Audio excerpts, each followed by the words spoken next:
Lumulutang ngayon ang balita tungkol sa muling pagbabalik ng isa sa mga patok na reality show sa bansa na walang iba kundi ang Pinoy Big Brother.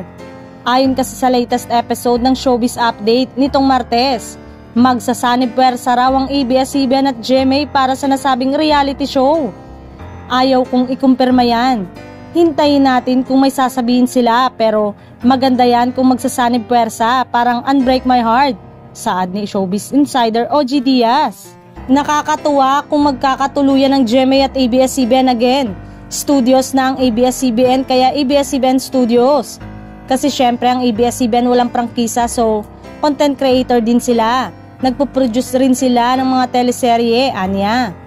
Dagdag pa niya, nakikimerge sila with TV5, with GMA. Ganon ang uso ngayon. Lalo na may platform din sa digital ang ABS-CBN, yung I1TV at I1TFC.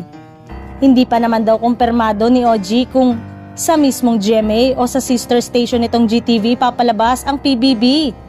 Yan ang abangan natin. Ayaw ko namang magmarunong dito. Basta yun lang ang nakarating sa akin.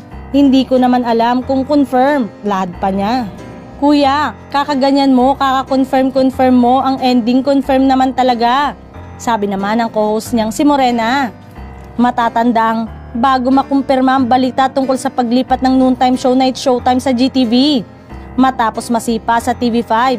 Nauna na itong naiulat sa showbiz-oriented vlog ni OG noong June 2023. Umeere ang PBB sa ABS-CBN mula pa noong 2005. Ang huling season nito ay ang Pinoy Big Brother Community Season 10 na umere sa pagitan ng taong 2021 to 2022. Samantalang kung matutupad man ang nasabing ito, maaaring maging mas malalim ang ugnayan ng dating magkaribal na istasyon. Matapos ang matagumpay na partnership deal nitong 2023, gaya ng pagsasaere ng seryeng Unbreak My Heart at ang pagpapatuloy ng mga kapuso sa noontime show na It's Showtime sa sister station nito na GTV.